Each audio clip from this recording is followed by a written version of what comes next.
ಇದೊಂದು ವಿಚಿತ್ರವಾದಂಥ ಒಂದು ವಿಭಿನ್ನವಾದಂತಹ ಒಂದು ಪ್ರಕರಣದ ಬಗ್ಗೆ ತಮಗೆ ಹೇಳಲಿಕ್ಕೆ ಇಷ್ಟಪಡ್ತೇನೆ. ಒಬ್ಬ ಅಮಾಯಕ ವ್ಯಕ್ತಿಯನ್ನು ಯಾವ ರೀತಿ ಪೊಲೀಸ್ ಅಧಿಕಾರಿಗಳು ದೌರ್ಜನ್ಯ ಎಸಗಿದ್ದಾರೆ ಅನ್ನೋ ಬಗ್ಗೆ ನಿಮ್ಗೆ ವಿಷಯ ಹೇಳ್ತೀನಿ. ನನ್ನ ಕಕ್ಷಿದಾರನ ಹೆಸರು ಸುರೇಶ್ ಅಂತೇಳಿ ಸರ್. ಈತ ಆದಿವಾಸಿ ಜನಾಂಗ ಸೇರ್ತಕ್ಕಂಥದ್ದು, ಜೇನು ಕುರುಬರು, ಮಡಿಕೇರಿಯಲ್ಲಿ ಕೂಲಿ ಕೆಲಸ ಮಾಡಿರ್ತಕ್ಕಂಥ ವ್ಯಕ್ತಿ. 2020ರಲ್ಲಿ ಈತನ ಹೆಂಡತಿ ಮಲ್ಲಿಗೆ ಅಂತ ಹೇಳೋಂಥ ವ್ಯಕ್ತಿ ಲೇಡಿ ಅಕ್ರಮ ಸಂಬಂಧದಿಂದಾಗಿ ಬೇರೆ ಜೊತೆ ಹೊರಟೋಗ್ತಾಳೆ. ಪಾಪ ಮನನೊಂದಿ ಆತ ಏನು ಮಾಡ್ತಾರೆ, ಸ್ವಲ್ಪ ಏನು ಕಂಪ್ಲೇಂಟ್ ಕೊಡೋದಿಲ್ಲ.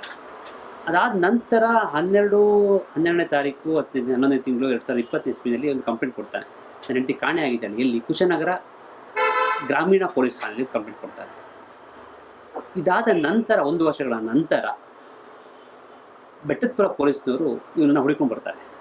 ಏನಕ್ಕೆ ಬರ್ತಾರೆ ಅಂತ ಹೇಳಿದ್ರೆ, ಬೆಟ್ಟದಪುರ ವ್ಯಾಪ್ತಿನಲ್ಲಿ ಒಂದು ಸ್ಕೆಲಿಟನ್, ಅರ್ಧಂಬರ್ಧ ದೇಹದಲ್ಲಿ ತಿಂದಿರ್ತಕ್ಕಂಥ ನರಿಗಳ ತಿಂದಾಕಿರ್ತಕ್ಕಂಥ ಒಂದು ದೇಹ ಸಿಕ್ಕಿರುತ್ತೆ.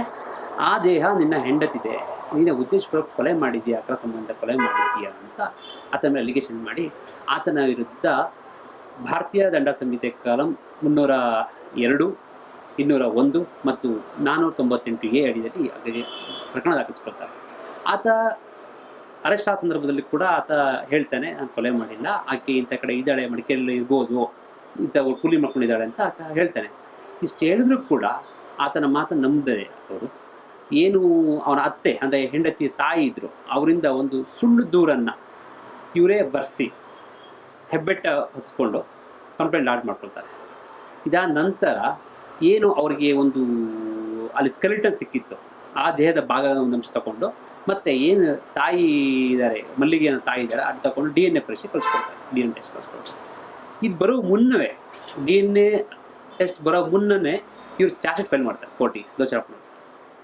ಆ ಸಮಯದಲ್ಲಿ ಬೇರೆ ಯಾರೋ ವಕೀಲರಿದ್ದರು, ಕಾಲಾಂತರಗಳ ಅವರು ಬೇಲ್ ರಿಜೆಕ್ಟ್ ಮಾಡಿಸಿದ್ರು, ಹಾಗೆ ಇತ್ತು. ತದನಂತರ ನಾನು ಆ ಕೇಸ್ ಪ್ರಕರಣಕ್ಕೆ 2023 ಎಂಡ್ ಡಿಸೆಂಬರ್ ಟೈಮ್ನಲ್ಲಿ ನಾನು ಎಂಟ್ರಿ ಕೊಟ್ಟು ನಾನು ಆತನಿಗೆ ಮಾನ್ಯ ಉಚ್ಚ ನ್ಯಾಯಾಲಯದಲ್ಲಿ ನನ್ನ ಸ್ನೇಹಿತರಾದಂಥ KG ಕುಮಾರ್ ಅವರ ಸಹಾಯದಿಂದ ಅವನಿಗೆ ಬೇಲ್ ಕೊಡಿಸ್ತೀನಿ.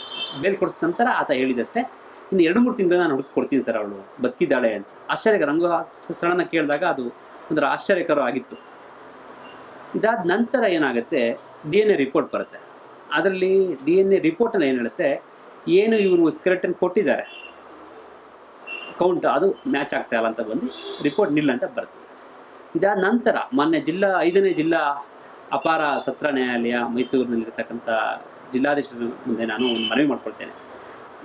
ಈ ಥರ ಇಲ್ಲ, ಪ್ರಕರಣ ಸುಳ್ಳು ಪ್ರಕರಣ ಹಾಕಿದ್ದಾರೆ, ಇವರು ಸುಳ್ಳು ಪ್ರಕರಣ ಹಾಕಿದ್ದಾರೆ, ನಿಜವಾಗ್ಲೂ ಆಕೆ ಬದುಕಿದ್ದಾಳೆ, ಗ್ರಾಮಸ್ಥರೆಲ್ಲ ಹೇಳಿದ್ದಾರೆ ಅಂತ ಹೇಳ್ತಾರೆ. ಈ ನಡುವೆ ಏನಾಗಿತ್ತು ಅಂದರೆ, ಪ್ರಾಸಿಕ್ಯೂಷನ್ ಅವರು, ಅಭಿಯೋಜನೆ ಇಲಾಖೆಯವರು 7 ಜನ ವಿಟ್ನೆಸ್ಗಳನ್ನ ವಿಚಾರಣೆ ಮಾಡ್ತಾರೆ.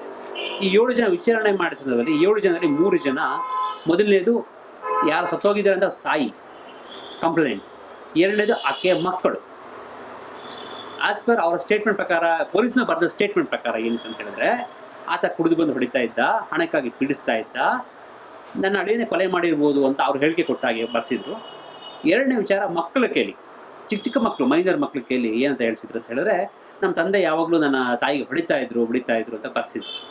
ಆದರೆ ವಿಟ್ನೆಸ್ ಬಾಕ್ಸ್ಗೆ ಆ ಮಕ್ಕಳು ಬಂದು, ಆ ತಾಯಿ ಬಂದಾಗ ಏನು ಹೇಳಿದ್ರು, ಎಲ್ಲ ಸುಳ್ಳು, ಪೊಲೀಸ್ ಏನಿಸ್ಕೊಂಡಿದ್ದಾರೆ, ನಮ್ಮಮ್ಮ ನನ್ನ ಮಗಳು ಬದುಕಿದ್ದಾರೆ, ಯಾರ ಜೊತೆ ಓಡೋಗಿದ್ದಾರೆ, ಗಣೇಶನ ಜೊತೆ ಓಡೋಗಿದ್ದಾರೆ, ಅವ್ರು ಬದುಕಿದೆ, ತುಂಬ ಜನ ನೋಡಿದ್ರು ಇದ್ದಾರೆ, ಇಂಥ ಕಡೆ ಇದ್ದಾರೆ ಅಂತ ಹೇಳ್ತಾರೆ, ಇತ್ತು ಕೂಲಿ ಕೆಲಸ ಮಾಡ್ತಾರೆ ಅಂತ ಹೇಳ್ತಾರೆ. ಜೊತೆಗೆ ಇನ್ನು ಬೇರೆ ವಿಟ್ನೆಸ್ ಏನಿದ್ದಾರೆ, CW 5, 6, 7, 8 ಏನಿದ್ದಾರೆ, ಇವರು ಗ್ರಾಮ ಸ್ಥಳೀಯರು, ಅವರು ಕೂಡ ಒಂದು ಅದೇ ಸ್ಟೇಟ್ಮೆಂಟ್ ಕೊಡ್ತಾರೆ. ಯಾವ ಥರ ಬಡಿತಾ ಇರಲಿಲ್ಲ, ಆಕೆಗೆ ಅಕ್ರಮ ಸಂಬಂಧ ಇತ್ತು, ಆಕೆ ಯಾರ ಜೊತೆ ಓಡೋಗಿದ್ದಾಳೆ ಅಂತ ಸ್ಟೇಟ್ಮೆಂಟ್ ಕೊಡ್ತಾರೆ. ನ್ಯಾಯಾಲಯಕ್ಕೆ ಅನುಮಾನ ಬಂದು